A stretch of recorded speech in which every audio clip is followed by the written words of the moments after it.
it's me, Dennis, and I am in search of the new compassionate male. I'm the producer of this particular episode of the podcast, and I'm here with the founder, Clay Boykin. Hello, Clay. Hi, Dennis. Today is the 1-year anniversary of the murder of George Floyd. And last year, about this time, just shortly after that happened, I had invited a dear friend of mine, John Fleming, to join us. And we had one of the most powerful conversations that evening that I can remember having. And changed the trajectory of my consciousness. It completely broke me open like an egg. It really did. And I have invited John back. And John, welcome. Well, thank you for having me here this evening, and I'm honored to be back. It's wonderful, John. One of the thing that I have said over and over again, and I keep hearing resoundingly in my mind, is that you said, that when people ask you, what can we do? And you so clearly stated, so beautifully and articulately stated, that our job was to study you, that you had spent your life studying us, how to fit in, how to succeed, what to do. You had learned our entire culture. You had studied us. So if we want to learn about you, if we want to do our part, learn about you. This past year, do you feel any of that has been happening? Do you sense it? Do you get any? Give us some understanding of your consciousness across this time. Oh, that's a loaded question. I have spent this past year in the midst of COVID. I work for the Department of State Health Services, and my agency specifically deals specifically with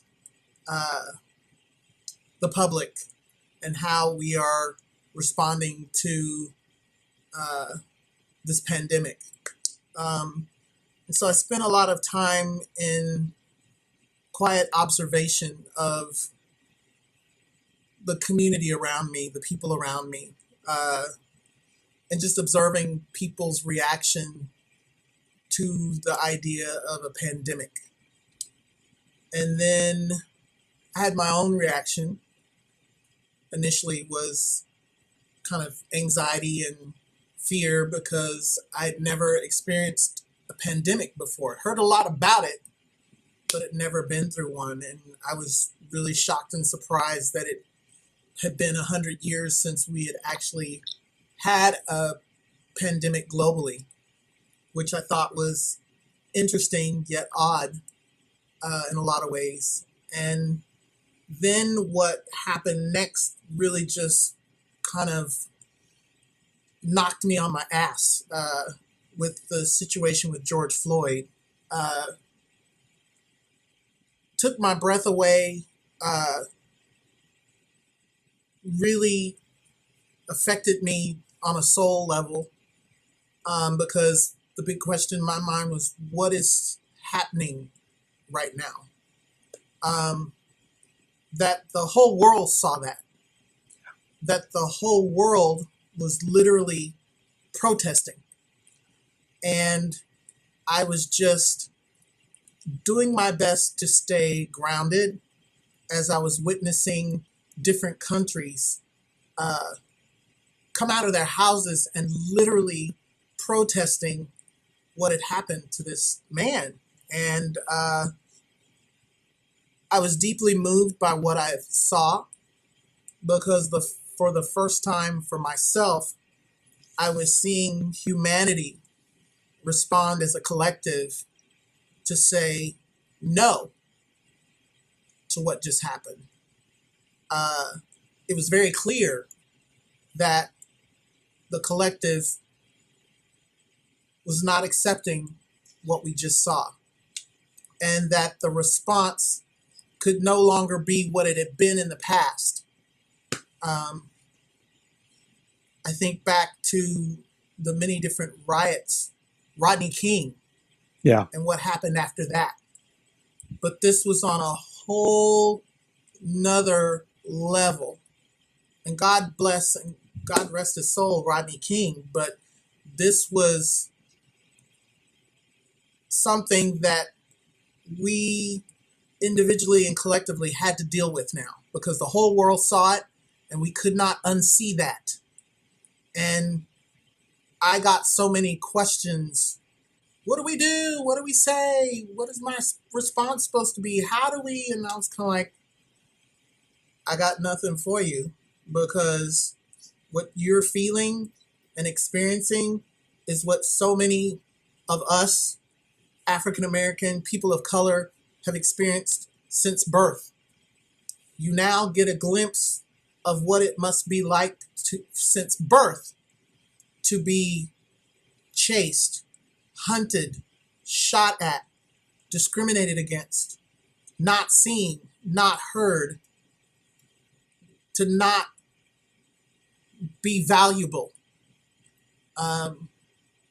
to be considered a second-class citizen, not human. What you saw is what we deal with on a daily basis. And the part that really just kind of broke me was the fact that George Floyd was crying for his life. I can't say fighting for his life because he was apprehended. He was rendered helpless to help himself. And all he had was his voice, and he barely had that because the man's knee was on his neck. And he was basically trying to say, I can't breathe. And then to hear him cry out for his mother, kind of affected me on a level that I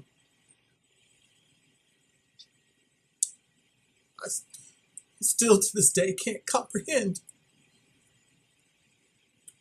And then to be asked so many questions about that and not really knowing how to respond to someone so that they really get what it's like to be me, to be a person of color who deals with that on a day-to-day basis.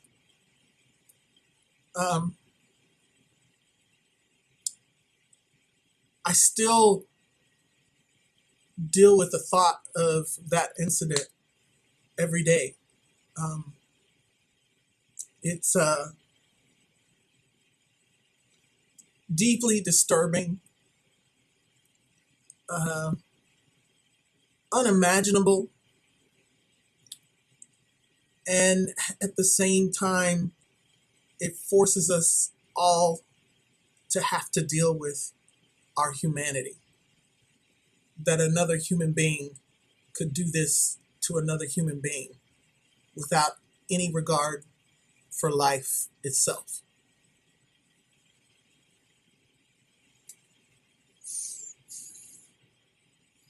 I don't know that I have the words to really express what that's like for me personally.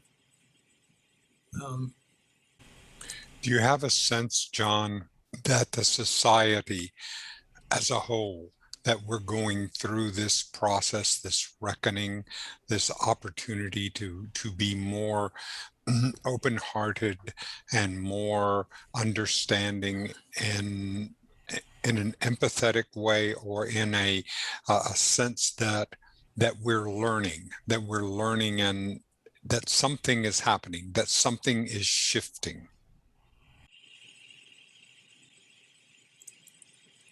I do believe this is all happening for a reason and a purpose that we may not be able to fully see just yet. I believe in a God who is infinite, who knows all and sees all and can absolutely do all. And if God could speak a word and say, let there be light, in its infinite wisdom and call something into being. That I know that this God is highly intelligent and seeks to experience life through each of us, individually and collectively.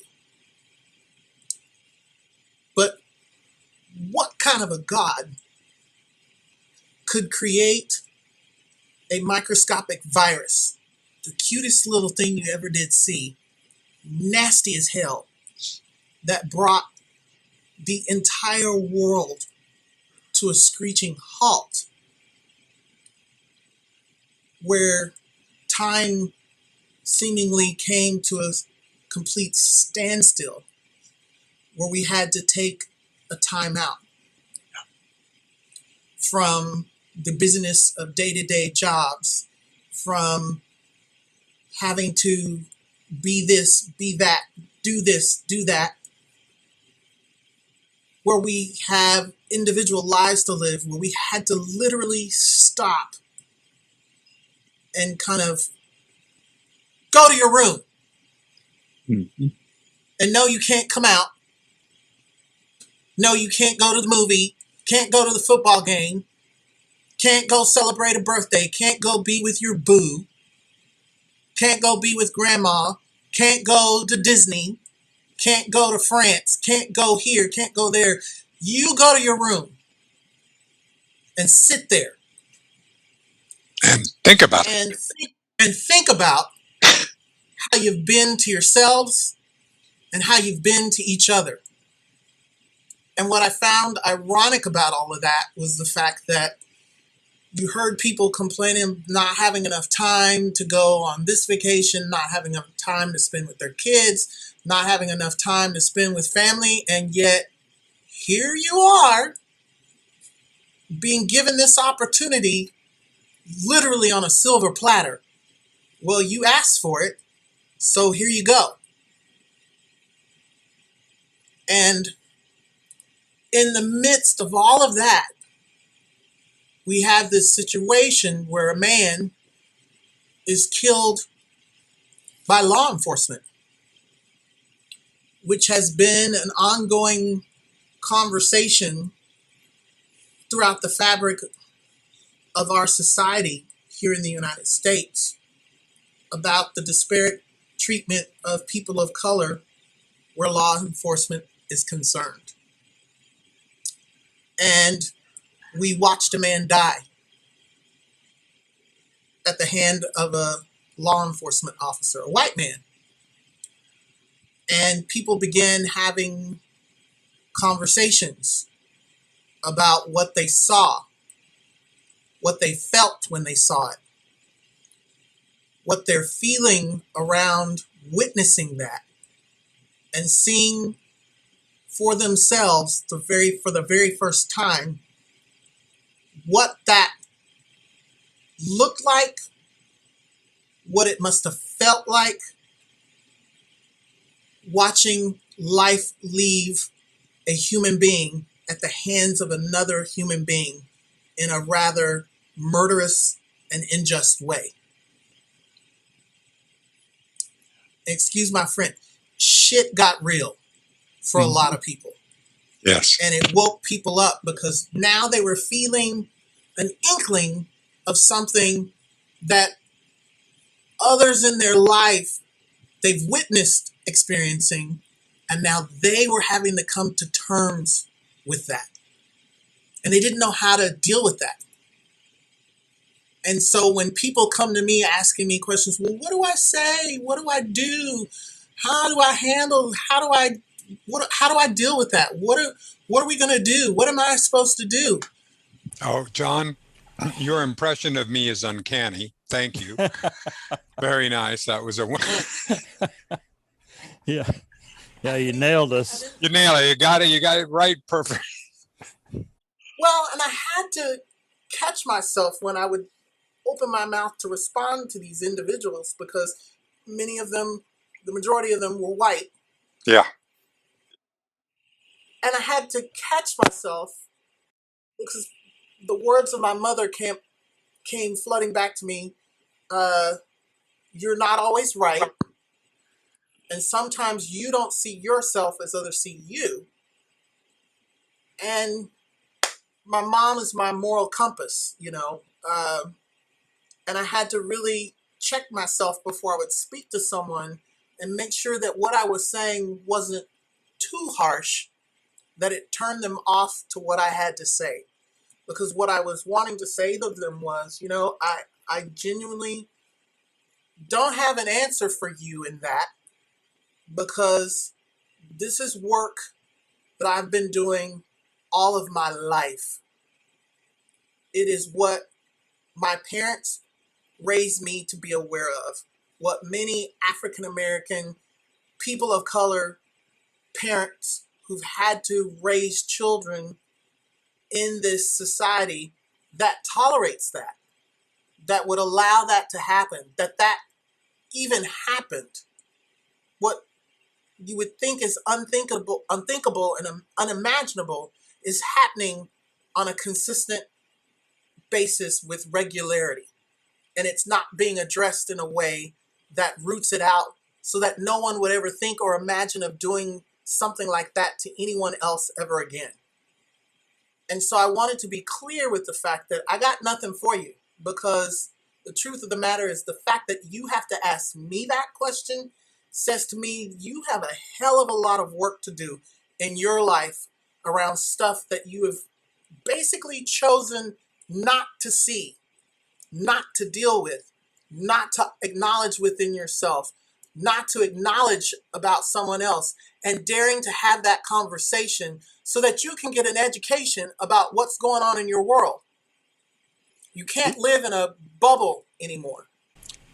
You know, John, I have thought back to the last time that we talked on this show and that evening, and I can visually bring back the feeling that I had when I asked you that question. And I asked it with all my heart and all my good intention. John, what do I do? And it was at that moment when you responded to me that it hit me. Figure it out. Yeah. And thank God it was you, John, you know, Yeah. because I could hear that from you. And that program has been around the world. Your voice has been around the world. And, but yeah. Yeah, I was just going to say, I had a fellow chaplain at UCOH approach me a few months back. They called me out of the blue as I was on my way home from work one day, and they said, you know, this was right after George Floyd. And she said, you know, I've been thinking about you. And she said, I hope you know that I love you very much with all my heart. And I thought to myself, where is she going with this? Like, it was a very deeply heartfelt beginning to the conversation. So I'm not criticizing what she was saying at all.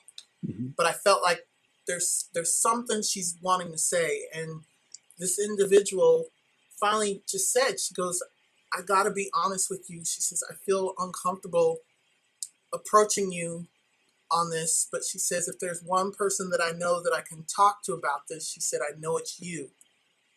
She said, I've listened and been a part of your conscious conversations. And she says, I just want you to know that I'm asking this of you because I genuinely care and I want to know. And she asked me, she said, John, how are you doing since the George Floyd incident?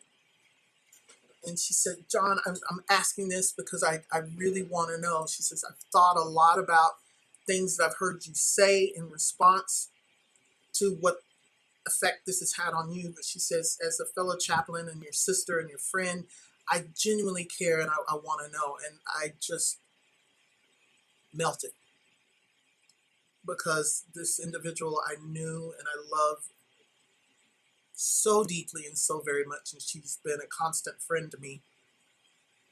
I finally felt okay to just be open and honest with her. And we pretty much had the conversation that we had a year ago in this, and I just let her know the fact that you just asked me that means more to me than you can possibly know. And thank you for acknowledging my humanity, my anger, my hurt, my pain, my sadness, and still coming to terms with whatever is bubbling up as I sit with this since it's happened. And she brought it up the other night, as a matter of fact, on a phone conversation. She just said again, she goes, I just cannot thank you enough for being willing to engage me in the questions that I had for you, because she said that just changed her life forever. And I said, and I'm glad that it did, because this is the kind of conversations we all should be having. That there's nothing to fear but fear itself. And the fact that an unction or a notion for you to engage another individual around a topic that is perceived as divisive or difficult is you helping us as a collective consciousness to raise our level, our state of being. That when you can have that kind of conversation that heals something within you, or is allowing me to heal something within me by engaging with you in a conscious, meaningful way, we heal the whole world. And we make it that much easier for us to begin to address the very things that we have consistently and persistently avoided over time. I mean, you think about back during the days of the Civil War and why the Civil War started in the first place. That time, those actions started the United States on a trajectory that we're still on after 500 years and still can't seem to get it figured out. Because if you want to be comical about it, where's my 40 acres and a mule that you promised me when you said I was free? Right. And then at the last minute, psych, we were just kidding. Yeah. But that's damage and trauma that those of us of color are still dealing with. That is damage and trauma that we as a country have not healed from, because we have not gone back and taken a look at that and told the truth about it the way that it really happened. Because if you read our history books and you listen to people talk about this revisionist history, the whitewashing of history, that you're painting this pretty picture that some white Europeans came over to America and took land that did not belong to them, and then basically made the natives of this land criminals on their own land and treated them like second-class citizens. And you don't think you're investing in a negative way your karmic escrow? Yep. Because basically, America, your chickens have come home to roost. I don't know any other way to... John, one of the things I love about the way you putting that, because I think that when I have these conversations, is that the argument that I hear is that, well, you either have to think that America is all evil or all great, that it has to be one or the other. When we know that as human beings, we are a mixed bag. There was nobility within there were people of noble intent and graciousness in our history, all through history. There were people who were who were living in fear and taking away and taking for, it is a deeply complex, and it needs to be looked at in a very deeply complex and nuanced way so that we can.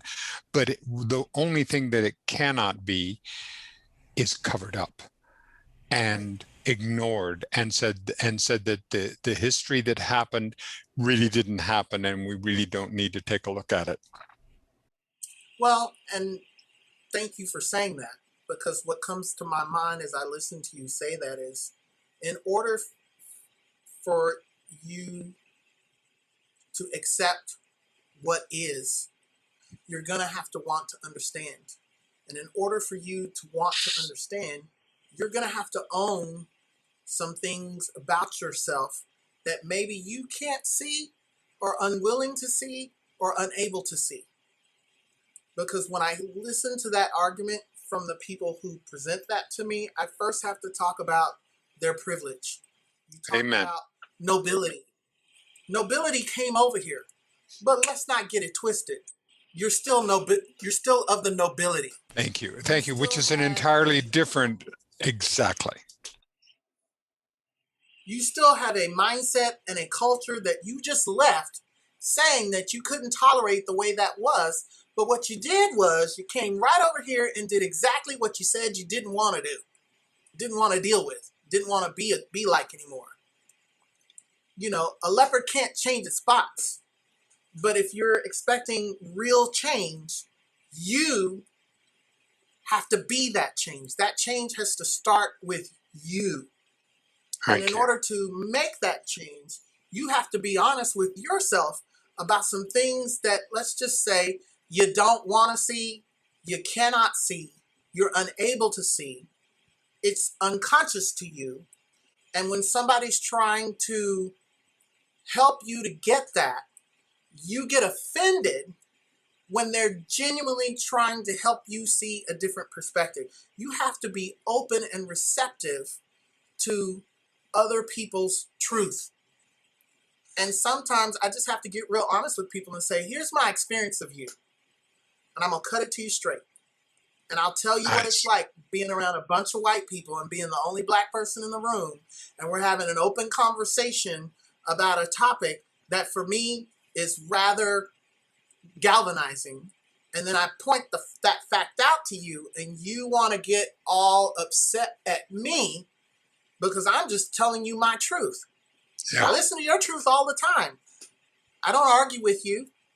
I may not agree with you, but I'm not going to get so upset that I can't even comprehend the fact that there's a different perspective in the room. You invited me to the table, so let me participate in the conversation. And I think more of that needs to happen if people are saying that they're listening and that they want to know and they want to understand. Well, the first thing you might want to do is close this and open these and open this. And just be with someone and let them speak and receive what they have to say in the spirit in which it's being offered, even if that's uncomfortable for you. Because there's something to be learned about being uncomfortable. Beautiful thing about being human is that God created us to feel. And every feeling that you experience in life is there to help you learn about a situation, a circumstance, or the people or persons in which you are now engaged. And if you're not paying attention to that person, pay attention to the uncomfortable feelings that come up for you in that conversation. Make note of it. And then go back and revisit that feeling and ask that feeling, why am I so upset at what they just said? And get real honest about answering the why questions. Ye shall know the truth, and the truth shall set you free. And I believe that we all are of truth, that universal truth that created us all. I live by the idea that we are made in the image and likeness of the love, the truth that made us all. And we all have different aspects of the truth. But is my truth any less important, less valuable than yours? No. But when we can begin to learn and listen, learn of others' truths, how much greater does the collective truth become? How much more effective is that truth operating in the world when we are listening and learning of each other's truth, that we can be a better representation of that truth that made us all in the world. I tell people all the time, you are the best representation of who God is in your life, in this world. And that's based on how you choose to show up as that truth. And so I try to be the best me, the best truth that I know myself to be, unapologetically. And that has served me well, I have found, in my adult life as I move into my older years. I've just gotten to the point now where it's like, hey, if you ask me a question, I'm going to tell you the truth as I know it to be true for me. Can't speak for anyone else, but I'd like to think that as I get older, I become more aware of a collective truth that holds truth in the fabric of the universe.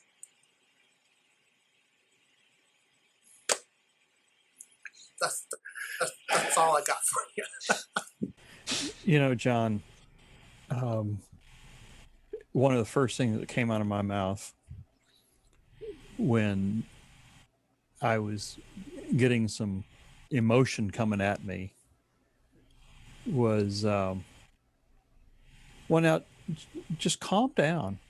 You know, let's just, you know, let's just talk civilly about this.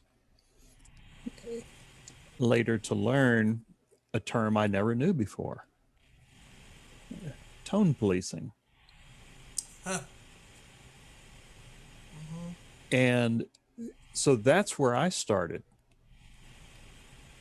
And I'm a good person. I mean, I don't hold any malice. I'm, you know, blah blah.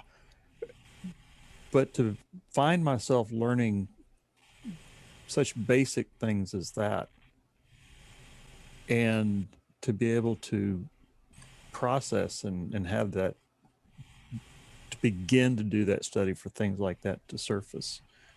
Yeah. It's been surprising to look back over the year and then look the prior year to that at my own blindness. And yeah, I don't know what to add to that, but just to No. make that observation about myself. Can you say more about tone police, what you mean by that? I can hear you if you give me the message in a way that I want you to give it to me.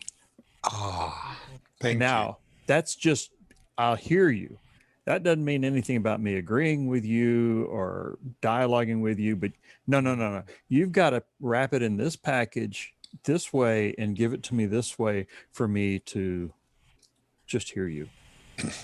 One of the things that has happened to me over this past year is I feel like I've become radicalized about racial justice in ways that I never had been before. It really has.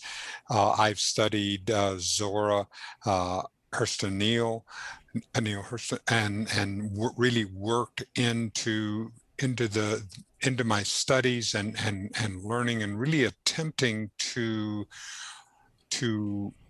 see all those areas and to dig out those areas of conscious and unconscious bias that go through that what happens when I see someone, when I walk out the door, what is the first thought that flies through my head instead of tamping it down, asking, what is that about? really learning, because I find that I have so many layers, having at being the elder brother on this call, I have so many layers of conscious and unconscious bias from the society and from myself that are just there, that I have to get into and recognize. Hmm. Operating word there is bias. That is oftentimes imprinted because mom and dad did it that way and believed that way. Grandma and grandpa were that way. That we find ourselves operating under beliefs that really aren't even ours. And it becomes traumatizing when people get to a certain age and begin to wake up to an awareness around the fact that, wait, why do I believe that? Why do I think that? Why do I do that? Because I don't really agree with that. I don't believe it. I don't believe that. And it is such a shocking revelation for people to have when they realize that there has been an unconscious belief that has been playing like a broken record all their lives, and they finally have a moment of clarity and wake up to the fact that, wait a minute, I've been saying that about this person, but I don't really feel that to be true. So why am I saying it? And yeah, it when somebody finally wakes up, you become radicalized. You realize I can't do that anymore. I can't go back to that anymore. And it disrupts everything that belief perpetuated in your life when you finally wake up and decide to do it differently, which can upset entire families, which can upset communities, because you're finally waking up to the fact that that belief is no longer true for you. And it doesn't matter what anybody thinks about the fact that you've made a decision to do differently. The fact that you're being that change unconsciously gives other people permission to come to that level of awareness in their own life. And that is radical. When somebody can disrupt a toxic belief, a racist belief that they genuinely feel that they no longer can tolerate in their lives, and they're choosing to be actionable and to do something about it. And the way they affect change is they are being that change in their own life, having the courage to evolve. Yeah. Yeah. What can I do? What can I do? Well, you can model a different behavior. Mm-hmm. And that's what you're saying. Be the Yeah, change. You be know, the change. I'm going to struggle with this a little bit. I look at our relationship, John, and we've been prayer chaplains together. We haven't had the opportunity because of our, to spend a lot of time together, but at the same time we are together. And Yeah. and you've been my prayer chaplain, and I've received calls, and we've been connected. Mm-hmm. And along the way, one of the things that um, in the book Me and White Supremacy, one of the points was about allyship. Mm-hmm. And it has given me pause to wonder, well, what does that really mean? And what is the level of my relationship with you? You know, is my relationship true? Is it really from the heart? Or is it more shallow than that? Is it, we're allies. You're my buddy by my side, which I hate to say, could slip into tokenism. Now, I'm saying these things. I don't feel that way, but I tell you what, when those terms came to surface for me, it really put me in a box. I really, really had to say, well, okay, what is it to be a true friend? You know, have I been kidding myself? Do I really care? And that's been part of the things that have come across over this past year. And some of those are hard questions. That's deep, Yeah. and I respect that. I think we all came to this life at this time for a reason. And I genuinely believe that we all came here when we did to help humanity evolve.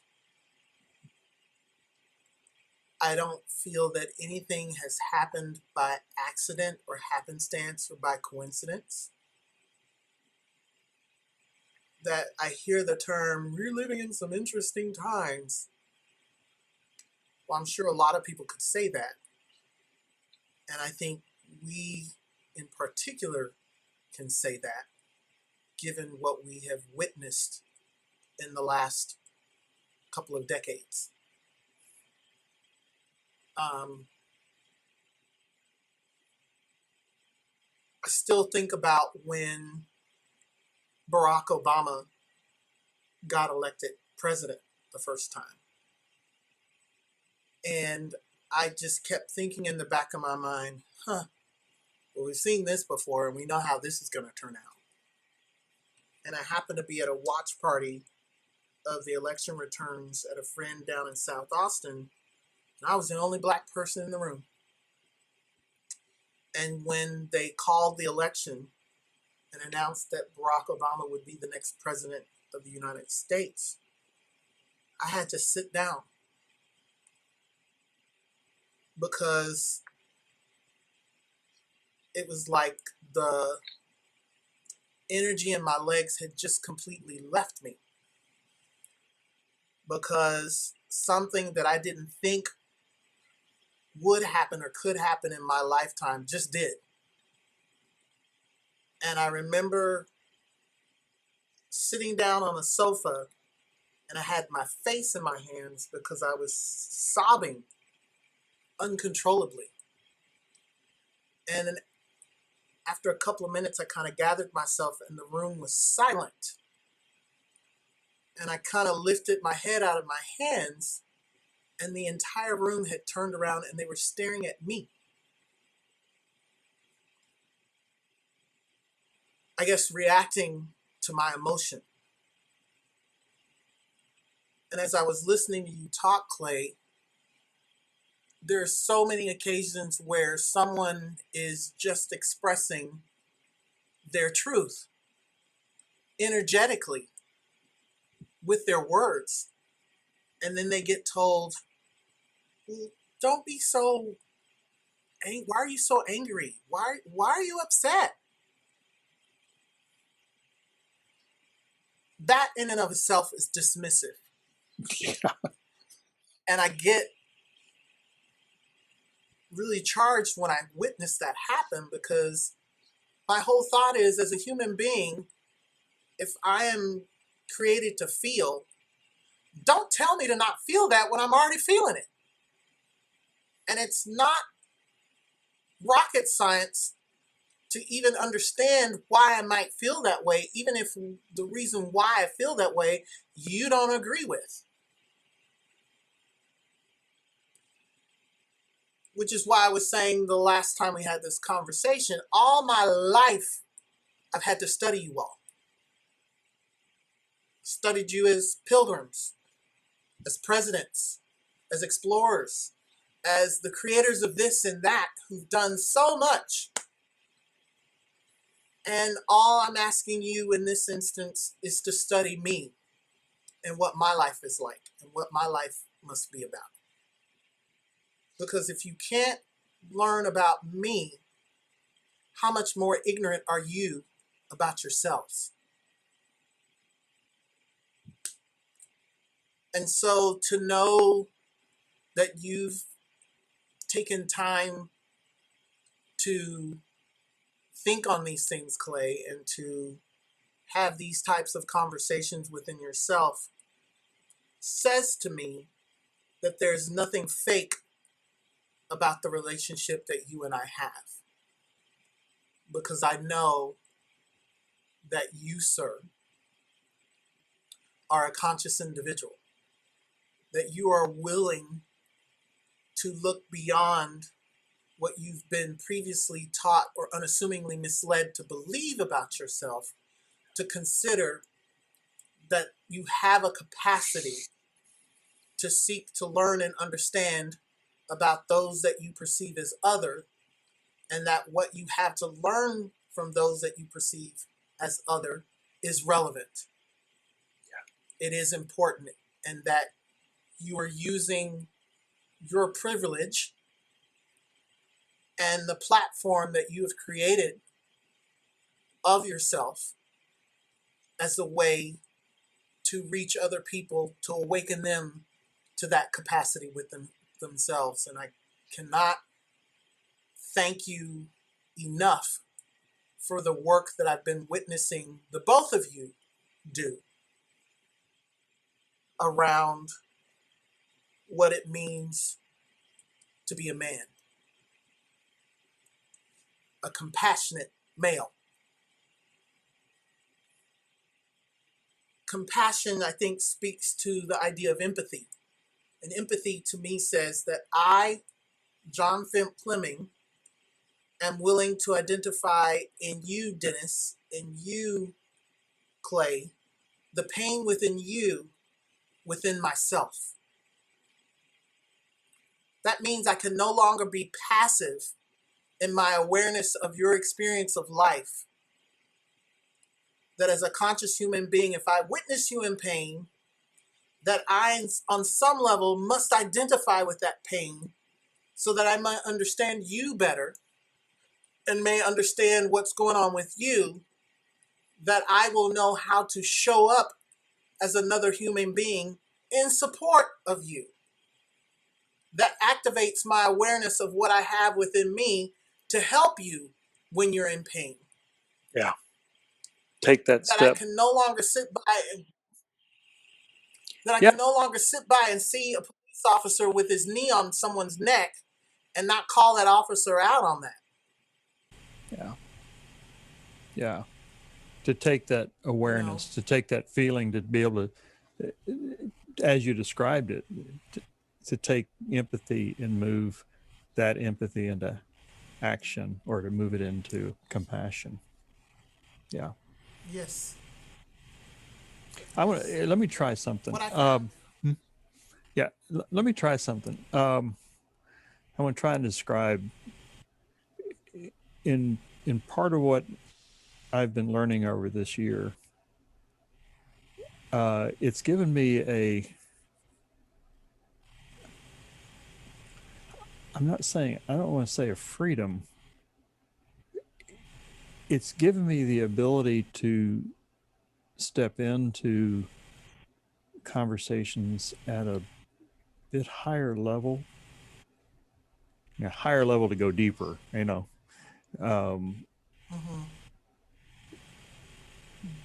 just the awareness. And it's a new territory, and it hasn't been threatening. It hasn't been threatening. It's actually been, in a sense, I want to say liberating, in that it's allowed me to have more tools. Yes. To be better equipped to show up. Yes. I guess that's what I've been struggling to try and put into words. It equips you. Yeah. it takes it away from just the emotion of, I want to come in and be the white savior, right? Do that for about 3 months, and I get tired of that. Then I go, back to the way I was. But to enter the conversations at a better equipped. Yeah. The awareness is just being present to what is. Yeah. I was just saying on a call the other night, the group that I was on a call with was talking about issues and struggles that everyone was having since COVID. And what I kept hearing was the way to true peace is to accept what is. No matter how good you may perceive it to be or bad it may be, how joyful it may be, how painful it may be, the reality is, can you just accept what is?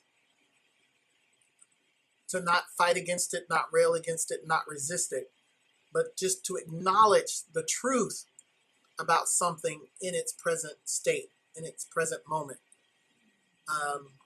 Whether I acknowledge that as a situation or a circumstance, or whether I'm acknowledging it as you being you, Clay, authentically, you being you, Dennis, authentically, and accepting what the isness of you when you show up in my presence and acknowledging that. Mm-hmm. Which takes me back to that word bias. We've been conditioned by our beliefs about what we think that we perceive as other, which already puts that other person at a disadvantage because of your own state of mind, lack of consciousness, unconsciousness. And there's something to be said about the fact that when someone wakes up and is in the truth of what is and sees it exactly as that and accepts it as that and then learns from that, that learning equips you with an awareness of things that are yours to do, yours to say, and who you are to be as a result of awareness of that truth. It's a very empowering thing. That's why I told the fellow chaplain who reached out to me, I told her the other night, I said, I have not forgotten that conversation. That what that conversation did for me was to see you exactly as you are, as someone who genuinely loves as she says she does and seeks to be that love, because you engaged me in that conversation. And I said, my life has been forever changed as a result of that. And I said, but I'm acknowledging that it equipped you to now go forward in your life, in your circles of influence, and continue to engage other people in that way. I heard you say earlier, Clay, that I may stumble at this. Well, go ahead and stumble. Yeah. Stumble so that you can learn for yourself what to do, how not to do that, so that it becomes a blundering mess for someone else. Make the mistake.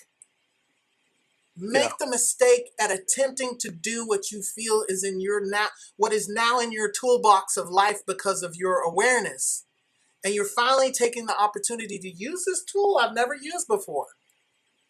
And the more you use it, the more you become comfortable with it, the more effective you are in its use. Yeah. We have a saying, that especially in the circle, and John, you've been in the circle, that all the men are there, and we do. It's a place to practice, practice to find the language that we didn't learn as a child to speak from the heart, and to make the mistakes, because we all get do-overs. I was going to say what I think I just realized from you is the value and importance of active listening. Not so much to each other, but the active listening within ourselves. We don't take the time to really hear what our heart is trying to tell us about this or that, particularly when it's a moment of reckoning or a moment of awakening. And I think you were one of the first people that taught me the value of active listening and what that really means. And that was about the time that my father was about to transition. And that was one of the first things that I began practicing right after he transitioned, was giving myself full permission to hear and listen to my heart when a certain feeling or emotion came up about something that was going on in my world or who I was relating to. And just being honest about how I feel. Mm-hmm. Our greatest teacher, I think, is our heart and being in the truth of who we are. Oh, that's so true. And I owe you a debt of thanks for having been that man who taught me the value of that. You've taught me so much.